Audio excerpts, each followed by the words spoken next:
This is going to be a sew-along video for a bike packing stem bag. Hey, I'm Tim, and welcome to all the new subscribers. This pattern is available for free on my website, learnmyog.com, so if you'd like to make one, go ahead and download the pattern, and I'm going to take you step by step so you can make one or two of them for your bike or for your friend.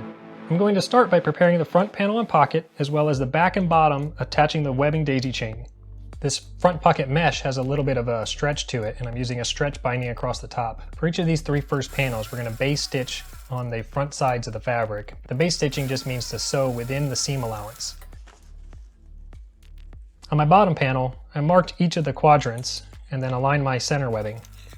With the two ends tacked, now I'm just going to sew a small daisy, and I'm just going to do one in the center and then two more, making the 4 sections. So on my body panel, I went ahead and marked where I want my webbing to go. I just measured down from the top, and it's going to be the same height as the top of this pocket. And now I just need to daisy chain it on.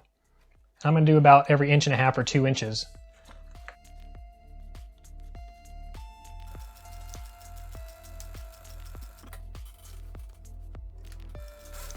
So with our front and back panels prepared, now we're going to work on the cinch collar. First thing to do is to hem each side. So what you want to do is make sure you're folding down to where right sides are out. And we're going to do a small hem along this edge. Do the same thing on the other side. And then when those two sides hemmed, you're going to fold it right sides out. And we're going to do a basting stitch right along the top edge. So we have our cinch collar. And remember, we're going to hem each side by folding towards the wrong side of the fabric. And do the same thing on the other side. Now we're folding over right sides out. And we're going to base stitch this, but I'm going to start about 3 mil from one end.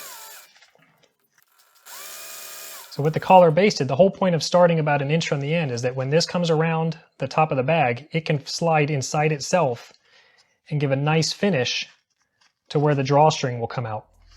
If you don't do it, it's not a big deal. You can just overlap the two. Okay, so now we're going to attach the back panel to the front panel. They should be right sides together. They're going to be right sides together, but make sure your webbing and your pocket are both facing up. Now you can see that I tried to align the top of the pocket with the webbing. It's not exact, but... So I put my seam guide here at 3/8 of an inch, and I marked where my needle is going to fall. Okay, so now for the round bottom, this is the most difficult part about the project. We're going to be stitching the right sides together, and I like to start with the straight edge that follows my seam guide, and I'm going to rotate this circle as I go along this seam. Some tips are to make a short stitch length and go very slow. You're going to sew a little bit, stop and rotate. Sew a little bit, stop and rotate. And really what you care about is that you're at your seam allowance where the needle goes into the machine. And that's why I made a little mark on my seam guide of where the needle inserts the machine. As that location is where I always want to double check that I'm at my seam allowance. Okay, I also am not going to start right at the edge. I'm going to start a little bit back, and that's so that I can close in that other edge later. So now we need to close in this edge here.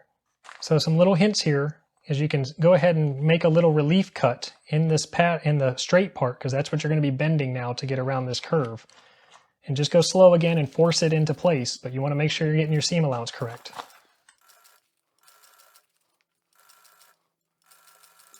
All right, so I've got my two edges that come around the round bottom, and they're just about meeting.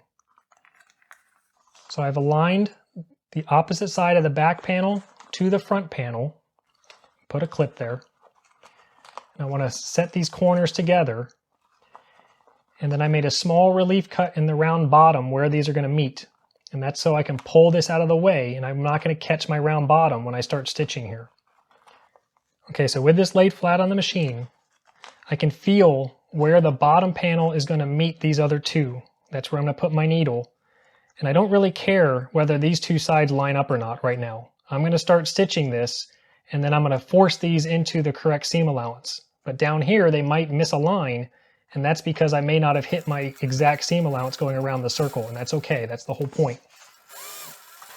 Okay, so I've stitched up the side, and now I need to close in this gap.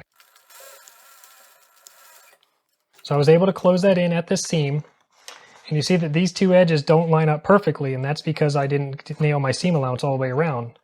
But at the bottom, I don't have any puckering as I come around and close that in.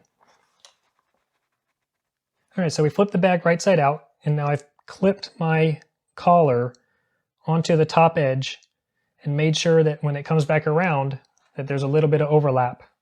If there's no overlap here, there's just going to be a gap when you finish, so you may want to rework your collar. I'm going to start stitching at B, and that way when this comes over, it can tuck inside it and I can close it in. The other thing to think about is where you want your opening. I'm going to put mine right in the center of the front.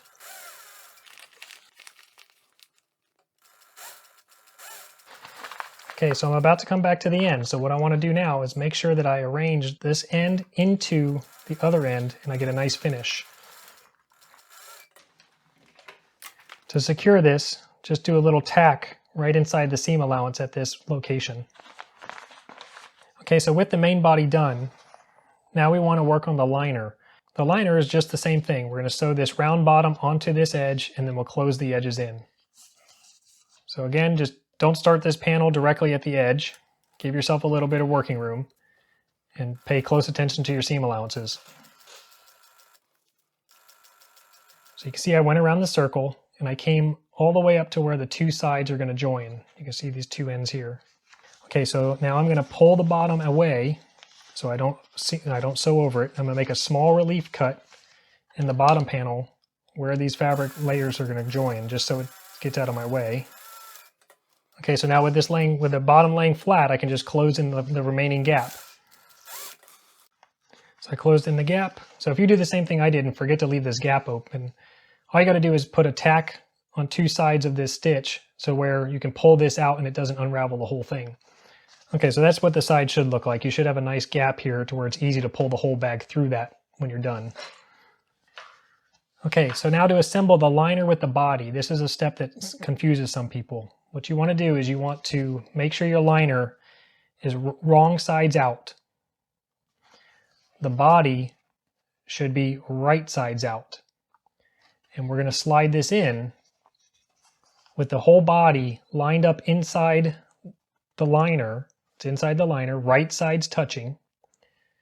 You need to line up the liner to the collar at the edge here, at this top edge. So now what you need to do is sew back around this perimeter of this top edge. So the liner is now attached to the main body, and then you need to flip the whole bag through this gap. With the bag through the gap, locate where your hole in the liner is, and we're just going to top stitch that closed. Okay, so with this flat and nice and straight and even, I'm just going to run an edge stitch right along this. So I'm just going to stitch really close to that edge with a back tack at the start and finish. So with that little stitch, that closes in the liner, and now you can push the liner into the bag, and you'll see that all your seams are inside the bag. Now, one finishing touch that's nice to do, but it's completely optional, is to run a top stitch right along this edge. And what that'll do is that will keep this liner nice and flat along the inside edge. Because this is X-Pack, I'm not going to do that. So finishing off the feed bag, the webbing along the back here is so you can put Velcro around it and this will attach to your handlebars. I use this one wrap. It's got the hook and the loop on one piece. So if you're wondering, the webbing along the bottom here, this is so you can put a piece of webbing and tie it to the crown of your fork, and it'll keep the bag from swinging. For the draw cord, I ran a piece of cordage around inside the channel and then used a simple cord lock. So I hope you enjoyed this project. If you make one for yourself, tag me on social media so I can put you on a community build on the website. As always, give the video a like if you enjoyed it and subscribe for more.